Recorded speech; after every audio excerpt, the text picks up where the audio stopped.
They call this place Harmony Creek. It's a nice name, isn't it? It sounds like rippling water, wind chimes, and neighbors who bring you tomato soup when you're sick. The brochure promised a return to community and aesthetic unity. What it didn't say was that aesthetic unity was a polite euphemism for a beige dictatorship.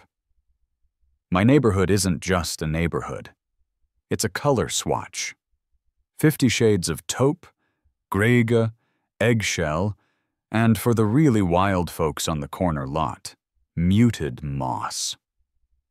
I'm Mark. I'm a graphic designer, which means I work from home and stare at vibrant colors all day, only to look out my window and be assaulted by a relentless tide of bland. I was fine with it. Honestly, I'm not a confrontational guy. I just want to drink my coffee, pay my mortgage, and watch movies where things explode. I was a model citizen of Harmony Creek. I cut my grass to the HOA-mandated 2.5 inches. I never left my approved shade of gray recycling bin out past 6 p.m. on Tuesdays. My decorative shrubbery was appropriately nondescript. My one tiny, almost imperceptible act of rebellion? My mailbox. It was black, not midnight onyx or Vanta black or anything edgy. It was just black. The standard $40 powder-coated steel model you buy at Home Depot. The one the post office probably designed. It was functional, inoffensive, and stood on a 4x4 post. On a bright Tuesday morning, I went out to retrieve my mail. The air was crisp. The sky was a brilliant, non-compliant blue, and I was feeling pretty good. I shuffled past my beige siding, onto my beige walkway, and opened my black mailbox. Inside, tucked between a flyer for a 2-for-1 pizza deal and a We Buy Ugly Houses postcard, which seemed redundant in this neighborhood, was a single, crisp beige envelope. The cardstock was thick. It felt expensive. It was embossed with the Harmony Creek HOA logo, a single, boring leaf. I opened it. Violation notice. My blood pressure did a little tap dance. Dear Resident 1412, Mr. M. Johnson. This notice is to inform you of a violation of the Harmony Creek Covenants, Conditions and Restrictions, CC&Rs. An inspection on this day has found your property to be in breach of the following bylaw. Bylaw 4.7.b. Exterior fixtures and mail receptacles. Violation: installation of a non-standard mail receptacle, color black. Action required: replace with an approved model. Fine assessed $50. Cure. Period. Under 14 days. Failure to comply will result in a doubling of the fine and further administrative action. I read it 3 times, a $50 fine for a black mailbox. I looked at the box. I looked at the houses around me. I saw Dave's, beige, Cynthia's, taupe, and the Miller's, a daring grage. I was the lone, dark metal holdout. This is insane, I muttered. It had to be a mistake. A clerical error, a really, really bad joke. I looked up, and my timing couldn't have been better. There, across the street, was the source of all beige-related misery. Karen Henderson. Karen was our HOA president. She was a woman in her late 50s who wore crisp linen pantsuits and a visor, regardless of the sun's position. She carried a clipboard like a weapon, and I'm pretty sure she slept with a copy of the CC&Rs under her pillow. At that very moment, she was using a tape measure to check the height of her own neighbor's lawn gnomes. This was my chance to clear it up. I was a reasonable guy. She was Karen. but maybe she was reasonable about this. I walked across the street, letter in hand. Karen? Morning." She didn't look up from the gnome. "Mark, your lawn is 2.6 inches in the northwest quadrant. I'd get the edger on that before Friday's inspection." I stopped. "What? No, I got this." I held out the beige letter. "I think there's been a mistake. You fined me for my mailbox?" She finally straightened up, clipboard held at the ready. "No mistake, Mark. It's black." "Right," I said, waiting for the punchline. And, she said, with the agonizing slowness of someone explaining gravity to a toddler, "as you know from the packet you signed at closing, the approved color palette for all exterior fixtures, including mail receptacles, is taupe, greiga, or eggshell. Your mailbox is none of those things." I blinked. "It's just a mailbox, Karen. It's the one the post office recommends. It's the most standard mailbox in America." "It's not our standard," she replied, her smile thin and tight. "It's a visual disruption. It draws the eye. It breaks the harmony." "It draws the eye?" "Aggressively. We can't have one house looking different from the others. It lowers property values. What if someone wants to buy a house here, and they see that?" She gestured to my mailbox like it had just insulted her mother. "They'll think we're a neighborhood with no standards." The sheer, weapons-grade absurdity of it hit me all at once. It wasn't the $50. I'd pay $50 to not talk to her right now. It was the principle. It was the idea that this woman could fine me for a color that 90% of the country used. "So what? I have to go buy a new mailbox and paint it beige?" "Eggshell is also an option," she said helpfully. "You have 14 days. Or the fine doubles. We'd hate to have to put a lien on your property over something so trivial, Mark.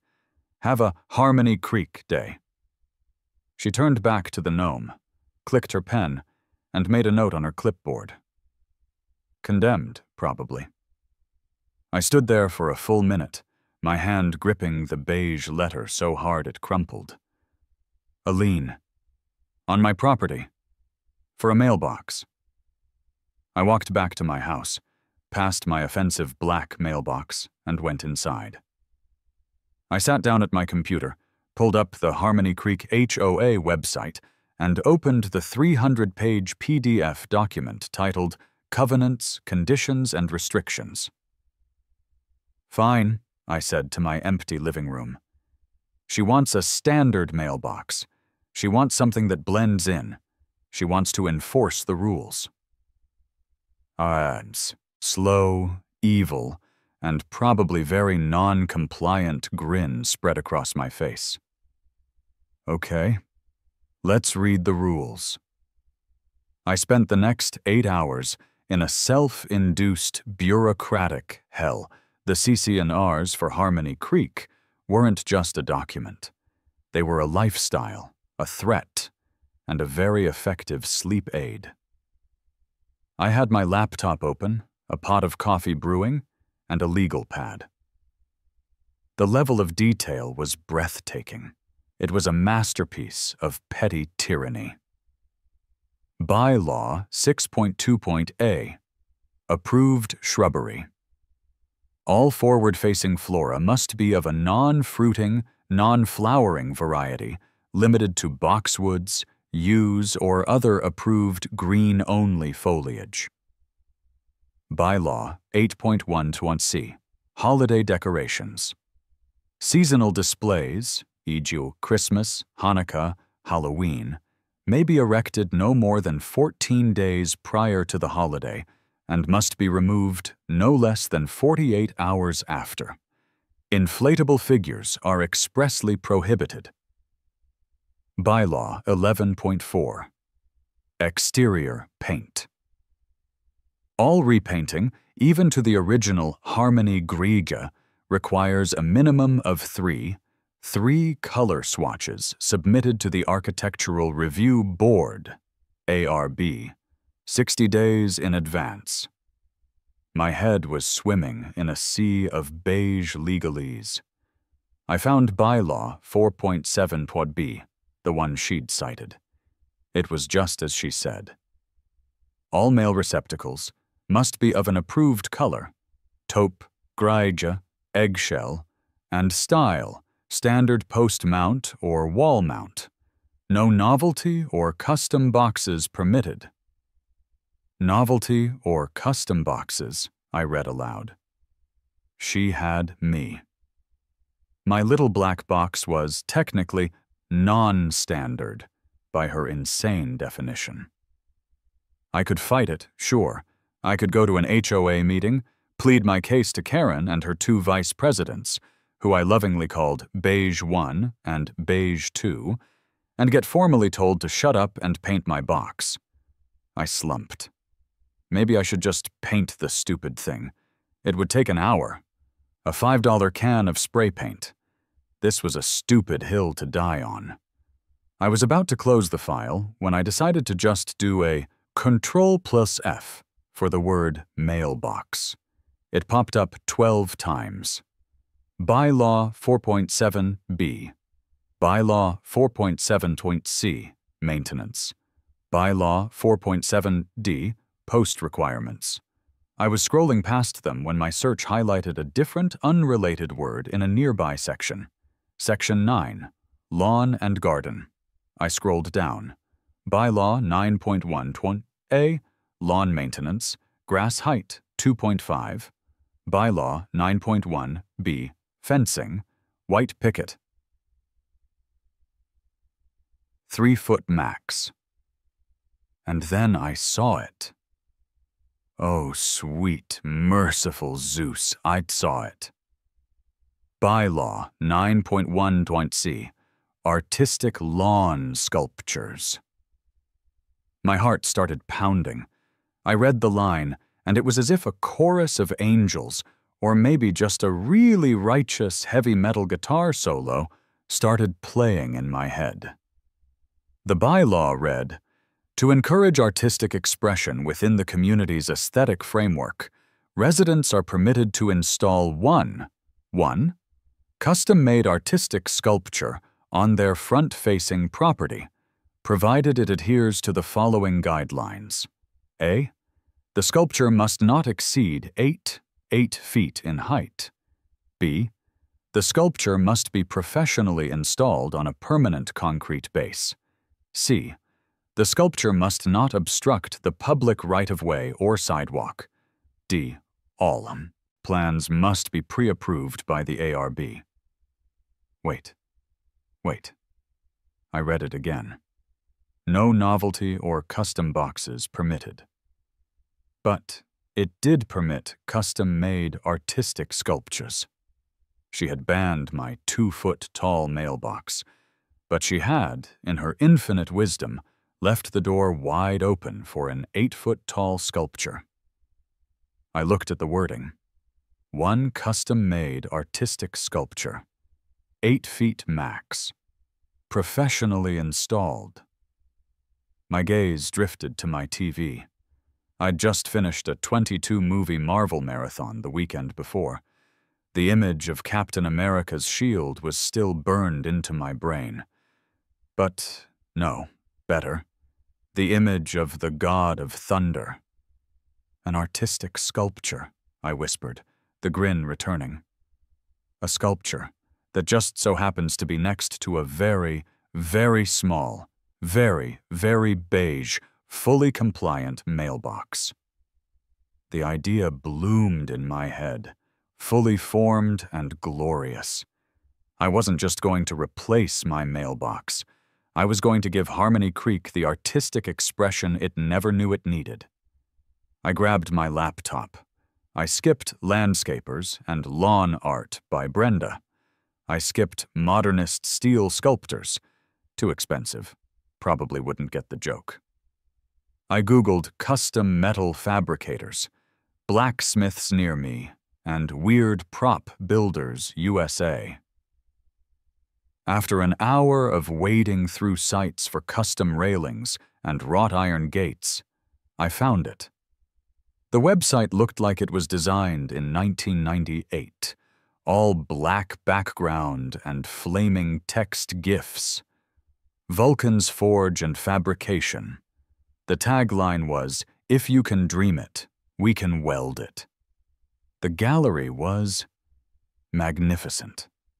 It was all 20-foot chrome dragons for biker bars, giant steel logos for tech startups, and intricate steampunk-inspired furniture. This was not a place that did muted or harmonious. I picked up the phone and dialed. It rang 3 times, then a gravelly voice answered that sounded like it ate cigarettes for breakfast. "Vulcans, this is Stig. What do you need melted?" Hi," I stammered. "My name is Mark. I have a weird request.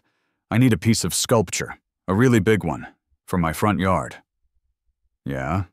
Stig sounded skeptical. "We don't do garden gnomes, kid. We don't do those, kinetic wind spinners. We did a life-size T-Rex skull for a dentist's office last month. That's our low end. What have you got?" I took a deep breath. "I need a 7.5-foot tall exact replica of Thor's hammer, Mjolnir. I need it to look like it just fell out of the sky and cracked the ground. And this is the important part. I need it to also function as a mailbox." There was a long, heavy silence on the other end of the line. I thought he'd hung up. "Kid? Yeah? Is this an HOA job?" "You have no idea," I said, the relief washing over me. A deep, booming laugh erupted from the phone, so loud I had to pull it away from my ear. "Oh, I love it. I love it. I'm in. A spite hammer. This is art, kid. This is necessary art." "You can do it?" "Do it? Kid, we're gonna forge it. Mjolnir. We'll use 1/2-inch thick brushed steel for the head, stainless steel for the handle. We'll wrap the grip in real leather. We can even etch the runes into it. Oh, this is gonna be beautiful." "There's one catch," I said. "The mailbox itself. The functional part. It has to be beige." Another pause. "Beige," Stig repeated, the word sounding like an insult in his gravelly voice. "Taupe, grega, or eggshell, technically." Stig cackled again. "Even better, it's poetic. We build the god hammer, and we bolt a pathetic little beige box to the side of it. Kid, I love your style. We'll be there tomorrow to take measurements. 10 a.m. And don't you worry, we'll handle the architectural review board." "How?" "We'll submit the plans. Abstract geometric sculpture, we'll call it. Trust me, these clipboard jockeys, they don't know art. They just know paperwork. We'll bury 'em in paperwork." We hung up.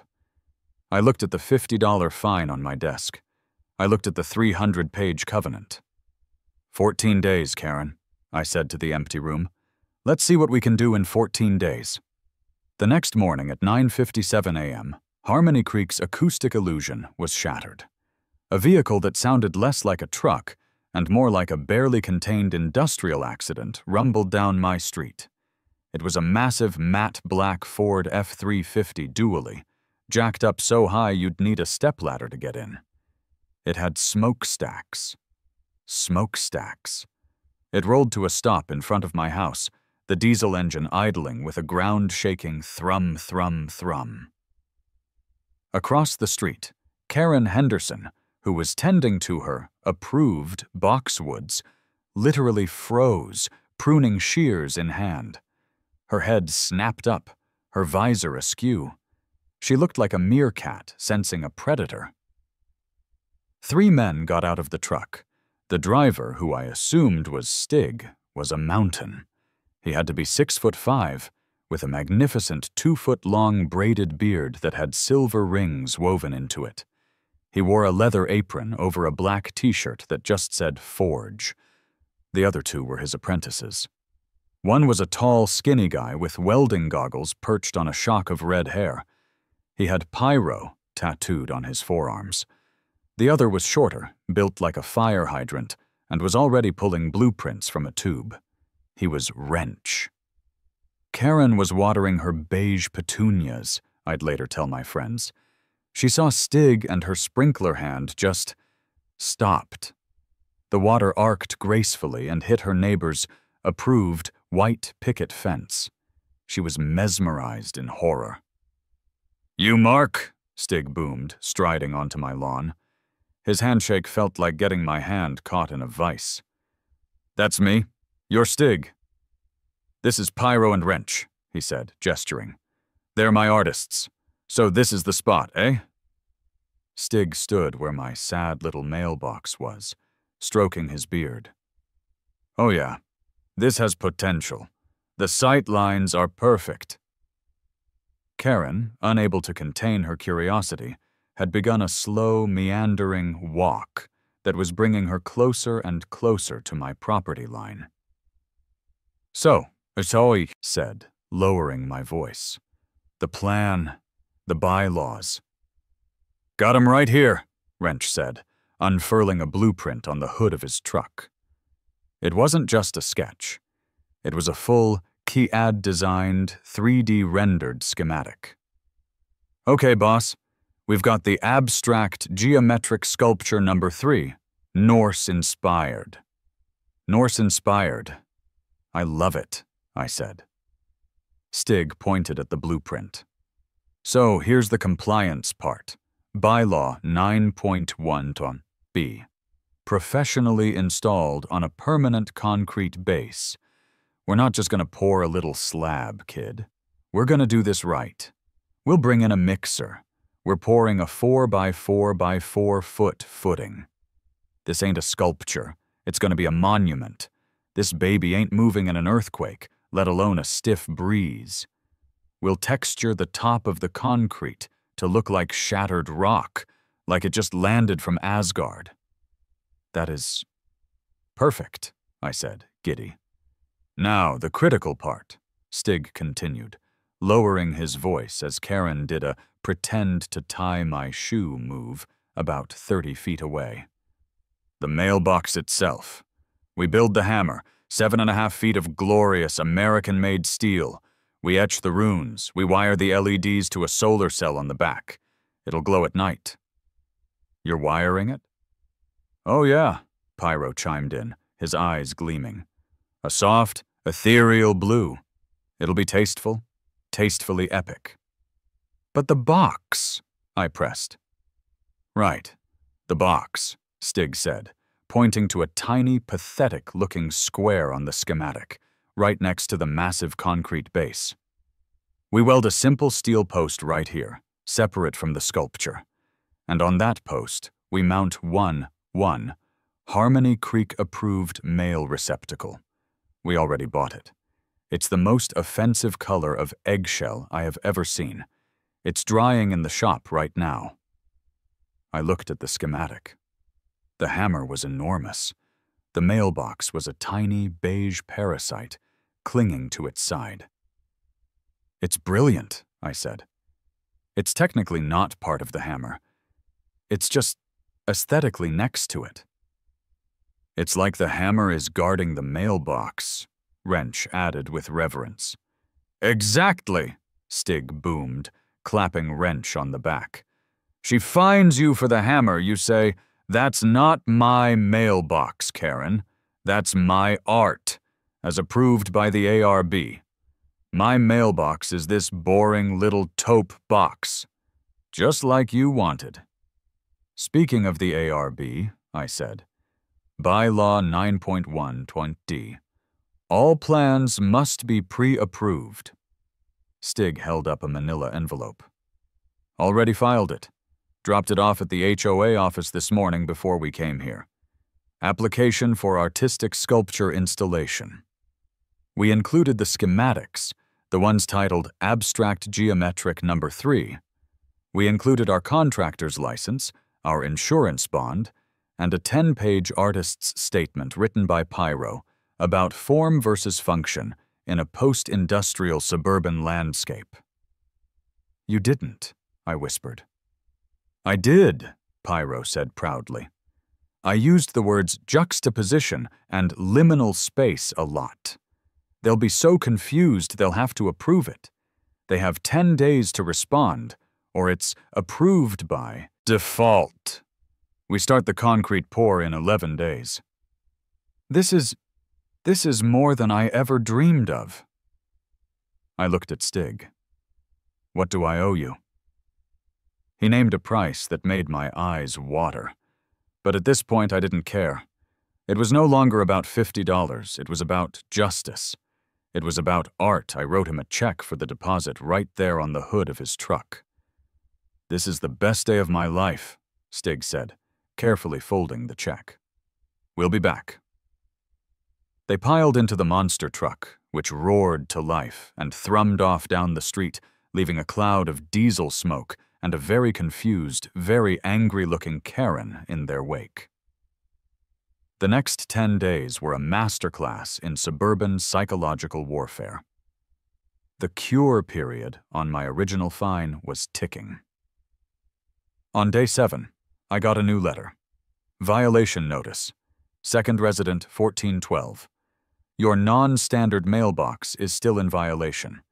Fine increased to $100. Cure period expires in 7 days. I smiled and filed it in the trash. Karen saw me getting my mail the next day. She was practically vibrating with smug, self-righteous energy. Mark, she called out, her voice dripping with fake concern. Your time is running out. I'd hate to have to put a lien on your property. It's such a hassle for the office. I gave her my most beatific, harmless smile. Oh, don't you worry, Karen. It's being handled. The replacement is on its way. She perked up, sensing a victory. Oh? Wonderful. Did you go with taupe or eggshell? It's a custom job, actually, I said, leaning in conspiratorially. Had to get it professionally fabricated. You know, to really meet the unique standards of the neighborhood. I wanted it to be perfect. Her smile widened. She thought I was kowtowing. A custom eggshell box? How lovely. See? Wasn't that easy? Just follow the rules, and we can all live in harmony. You have no idea, I said. You'll see it soon. On day 11, at 7:00 a.m. on the dot, the concrete mixer arrived. It was not a quiet machine.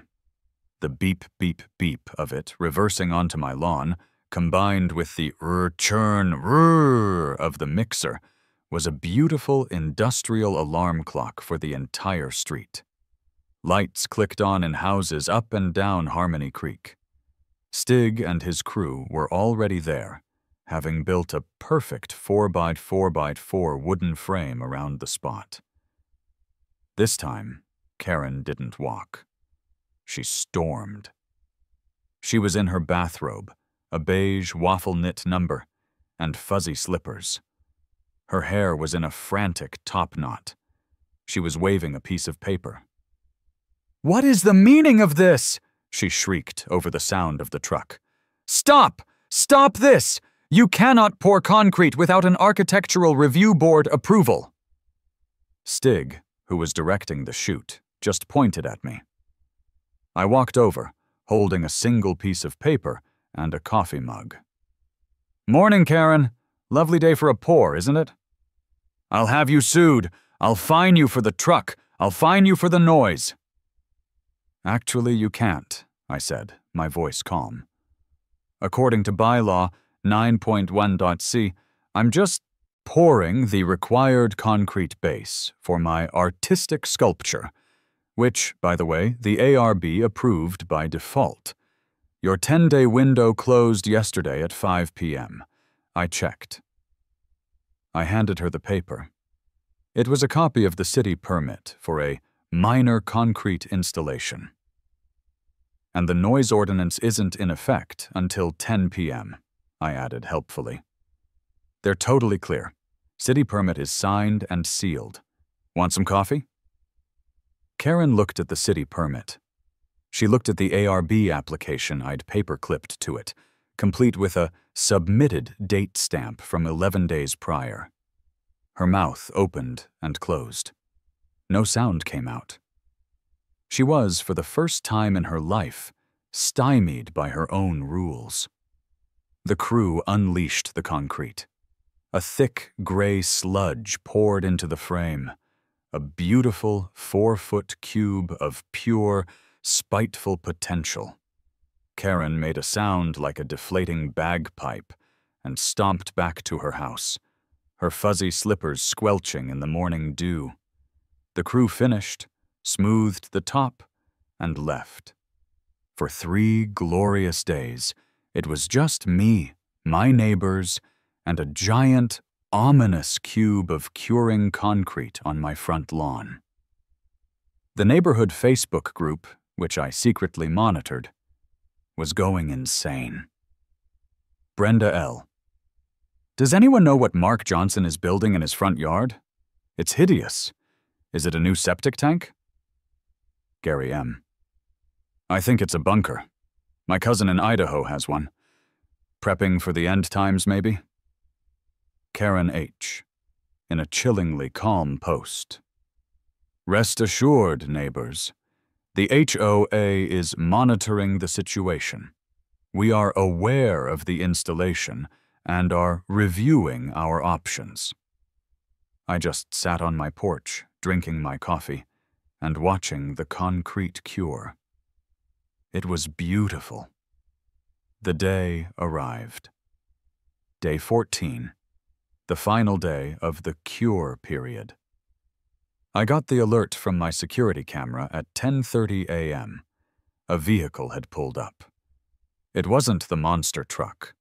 It was a 40-foot flatbed, complete with a hydraulic crane mounted on the back. It parked, taking up a significant portion of the street, and its stabilizers deployed with a heavy metallic hiss. This was it. Showtime. I went to my smart speaker. Hey, play Immigrant Song by Led Zeppelin. As the opening guitar riff and Robert Plant's Primal Wail blasted out of my outdoor speakers, I grabbed a root beer and walked out onto my porch. Stig, Pyro, and Wrench were already there, directing the flatbed driver. On the back of the truck, under a massive, dark gray tarp, was an unmistakable shape. It was huge, it was long, and it was hammer-shaped. Across the street, Karen's front door opened. She had clearly been waiting. She had her clipboard. She had her phone. She was ready for war. Several of my other neighbors, drawn by the crane and the 1970s rock music, were also emerging. Dave from next door gave me a confused, "What's going on?" shrug. I just grinned and gave him a thumbs up. "All right, Mark," Stig boomed, spotting me. "The Eagle has landed. You ready for the art?" "I was born ready, Stig." "Okay, boys," Stig yelled. "Let's untarp our masterpiece." With a synchronized pull, Pyro and Wrench yanked the tarp off the object. A collective gasp went up from the street. It was glorious. It wasn't just a prop. It was a work of art. The hammerhead itself was the size of a mini-fridge, fabricated from thick, brushed steel plates that gleamed in the morning sun. The handle was a thick stainless steel pipe, wrapped in intricate brown leather stripping. And etched into the flat sides of the hammerhead, just as promised, were glowing blue runes. They were lit from within, a soft, ethereal, and utterly awesome blue. It was 7.5 feet of pure, unadulterated mythological spite. "My God," Dave muttered from his lawn, eyes wide. "Is that—" "Thor's hammer," I said, taking a sip of my root beer. Mjolnir, technically. Karen, across the street, was stock still. Her face had gone completely pale. She was, for once, speechless. "All right, let's fly it," Stig commanded.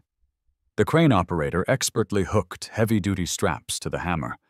The crane's engine whined, and with majestic slowness, the 500-pound sculpture lifted off the flatbed.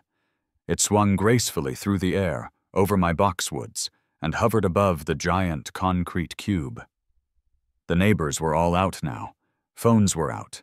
People were filming. "Easy, easy," Stig guided it. "Down, down, now." With a heavy, definitive, soul-satisfying thud, the base of the hammer's shattered rock mount met the concrete footing. Wrench and Pyro, who had been waiting, immediately swarmed it. They pulled off the decorative rock shell at the base, revealing the steel mounting plate, and began fastening it to the massive anchor bolts they'd set in the concrete. They worked with pneumatic drills, the whir-z-t, whir-z-z, techoing down the street. It's permanent," Cynthia from 3 doors down whispered, clutching her bathrobe. "Okay, phase 2, Stig yelled. Wrench ran back to the truck and grabbed the mailbox. It was the saddest, most pathetic, most beige little box I had ever seen. It was a tiny, eggshell-colored tin rectangle. He quickly bolted the separate post to the side of the concrete base, almost hidden by the hammer's magnificent shadow, and attached the tiny box.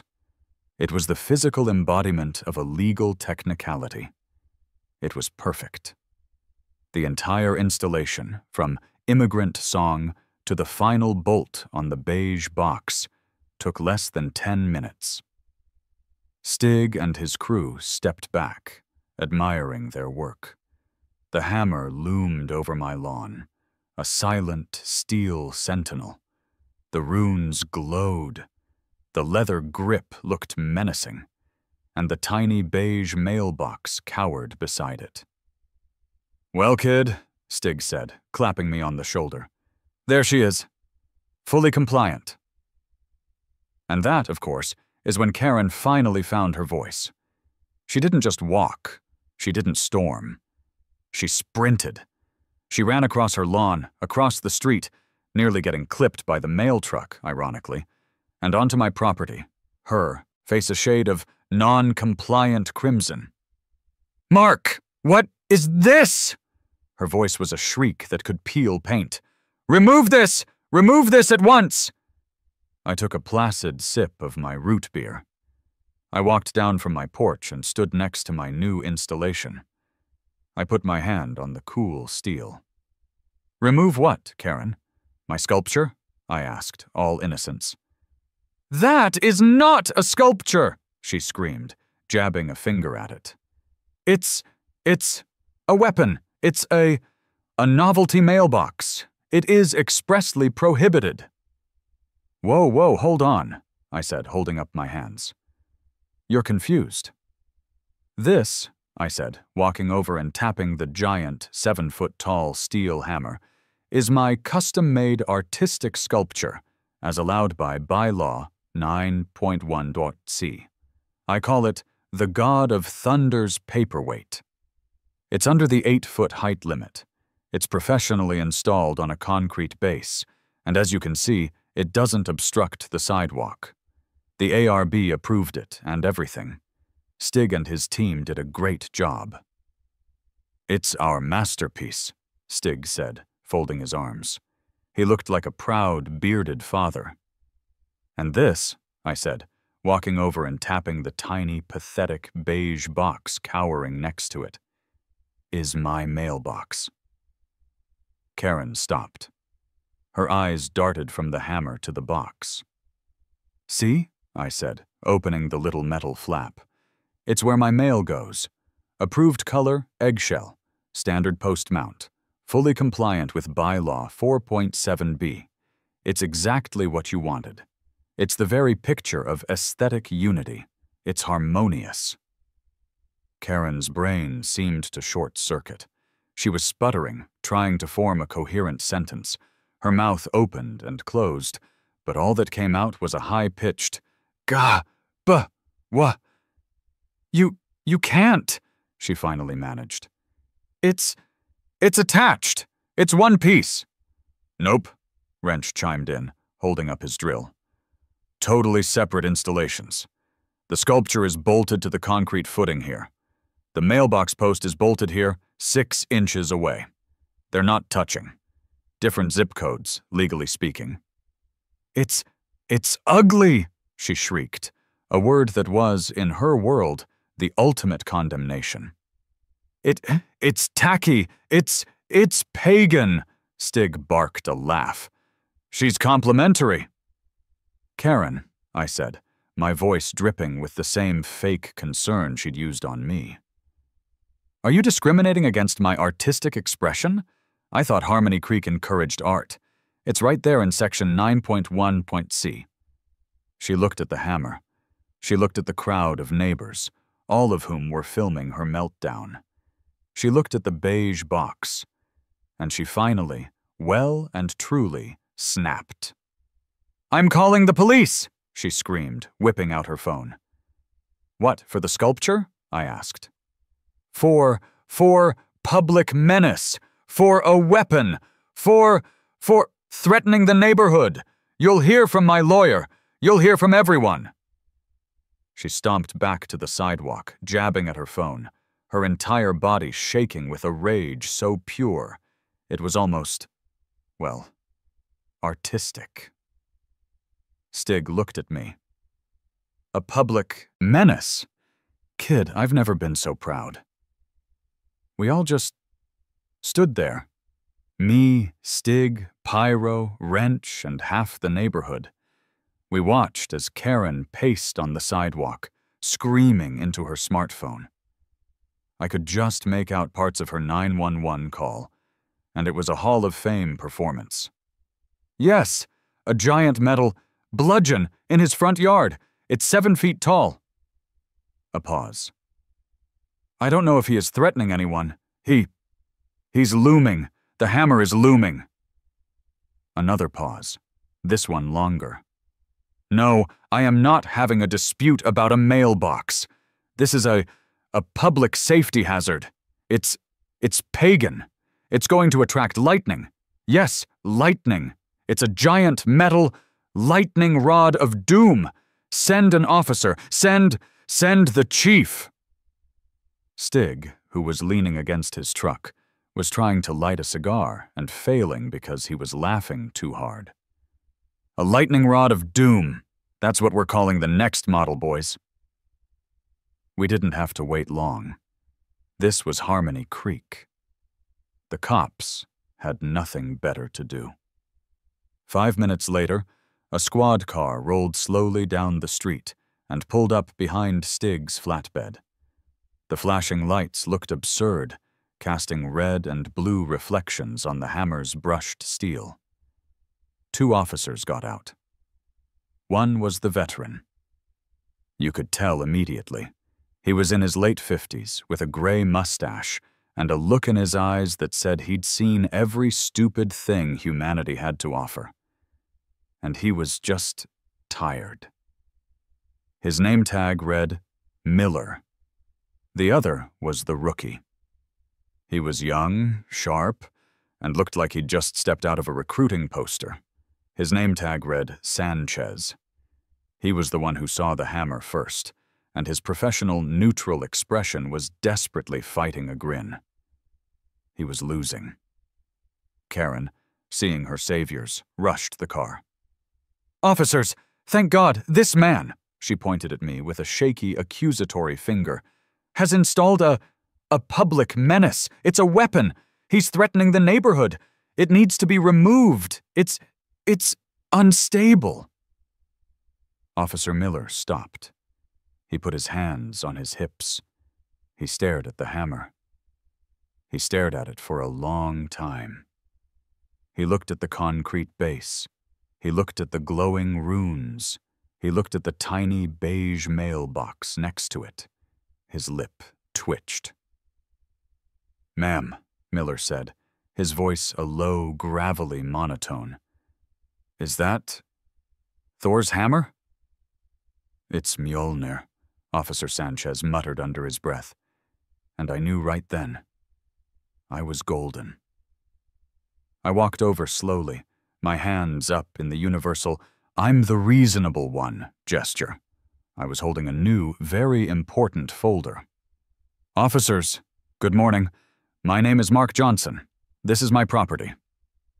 "Sir," Sanchez said, trying to be official, "we got a call that you had installed a weapon?" "It's a sculpture, officer," I said calmly. I opened my folder. "It's an artistic lawn sculpture. Here," I handed him a laminated sheet, "is the city permit for the concrete base. It was approved and inspected last week.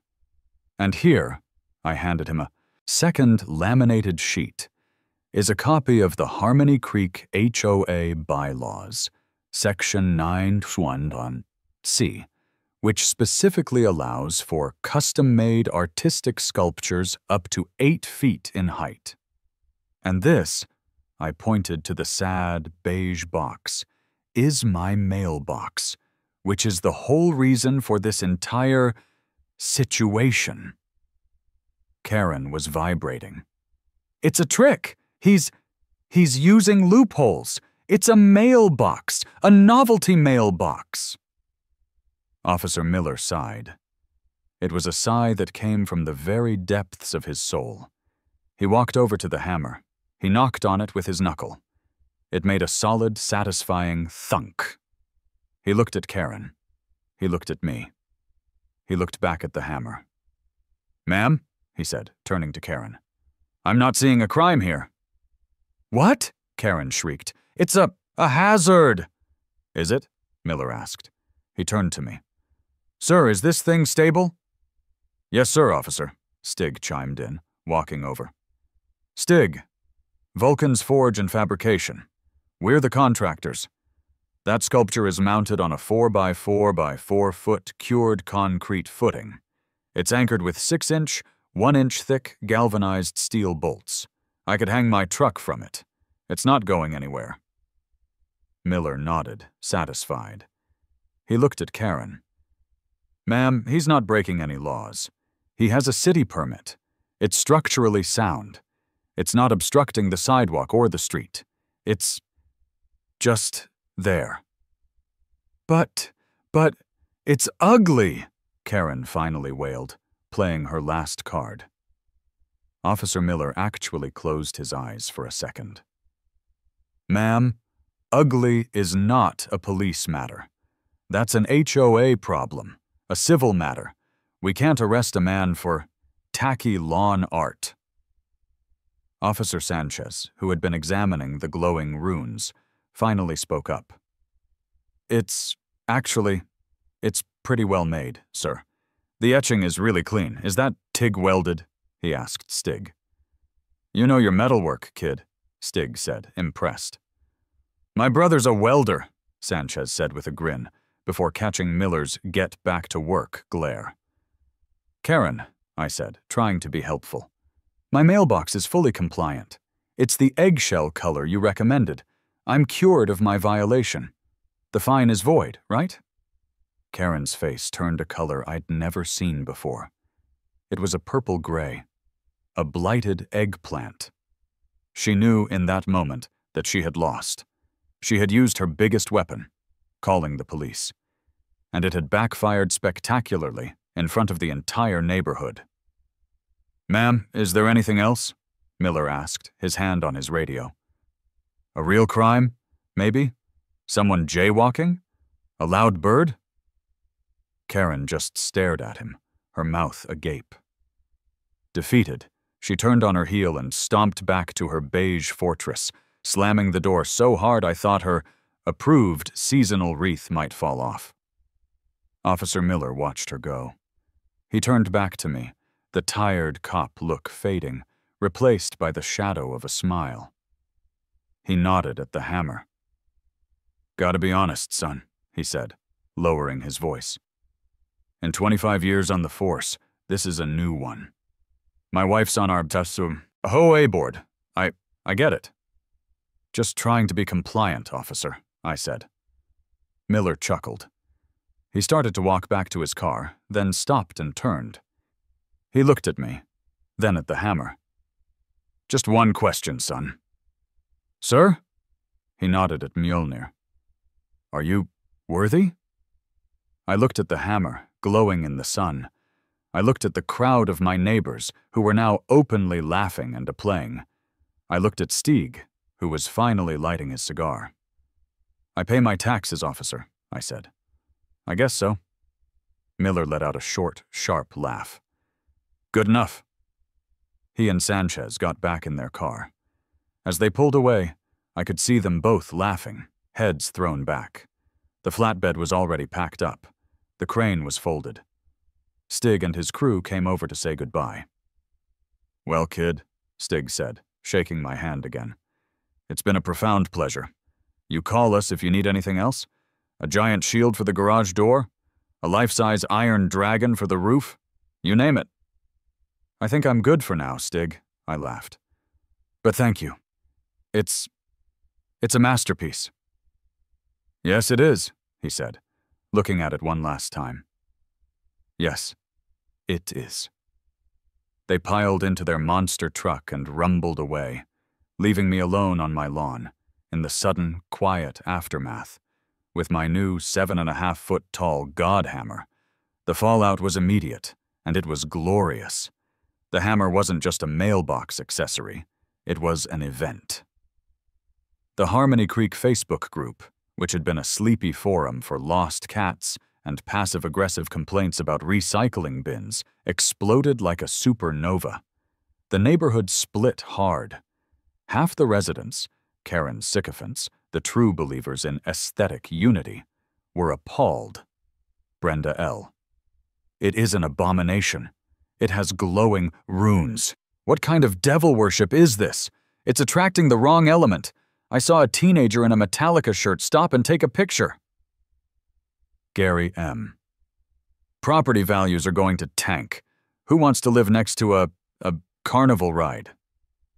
But the other half of the neighborhood, the ones who had been silently suffering under Karen's beige regime for years, they saw it as a revolution. Dave P., my next-door neighbor. "I, for one, think it's fantastic. It's high time someone brought a little artistic expression to this neighborhood. My kids love it. 10-10, Mark." Cynthia R. "Honestly, it's hilarious, and it is compliant. I read the bylaws myself. She can't do a thing about it. This is the funniest thing that's happened here, ever." The hammer became a local legend. Within 48 hours, it was a landmark. I overheard a pizza delivery guy on the phone. "Yeah, you're gonna go down Harmony Creek Drive. Just keep going. You'll see Thor's hammer on your left. It's the house after that." It became a destination. A week later, I looked out my window and saw a carload of high school kids in tuxedos and prom dresses posing for photos on my lawn. One of them was pretending to try and lift it. I just gave them a wave.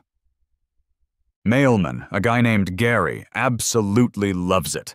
The first time he delivered the mail after the installation, he just stood there for a minute, chuckling. He patted the steel hammerhead. "This," he said to me, "is the best thing I have ever seen. And I've been doing this for 30 years. He then diligently ignored the 500-pound hammer and put my letters in the tiny, pathetic beige box. But the best part? The sweetest victory? Karen. I saw her a week after the installation. I was on my porch, drinking my morning coffee. She was walking her little white poodle, Prince Eggshell or something. As she approached my property line, our eyes met. I gave her a little two-finger wave. She froze. Her face did that complicated, non-compliant color palette thing. She looked at me. She looked at the hammer, which was gleaming in the morning light. Then, in a move of pure, unadulterated defeat, she yanked her dog's leash and crossed the street specifically to avoid walking in front of my house. She hasn't made eye contact with me since. She hasn't been on my side of the street. The steady stream of beige violation notices for my slightly too long grass and improperly rolled hose, they just stopped. It was harmonious. A few days later, the final envelope arrived. It was beige, thick, and embossed with the HOA logo. I felt a small flicker of anxiety. Had she found a new loophole? Was she fining me for attracting lightning or paganism as she'd threatened? I opened it. Inside, there was no letter. No violation notice. No angry screed. There was just a check. It was from the Harmony Creek Homeowners Association in the amount of $50. In the memo line, where it should have said, "Refund for mailbox fine," or "Our deepest apologies," there was just one single, beautiful blank line. It was a white flag. A beige-colored $50 white flag of total surrender. I cashed it that afternoon. My neighborhood is still 50 shades of taupe. My house is still grage. But every morning, I walk out onto my lawn, look up at 7.5 feet of spiteful, mythological, beautifully lit, 100% compliant steel, and I check my mail in the sad little box it guards. And you know what? It really is a Harmony Creek day.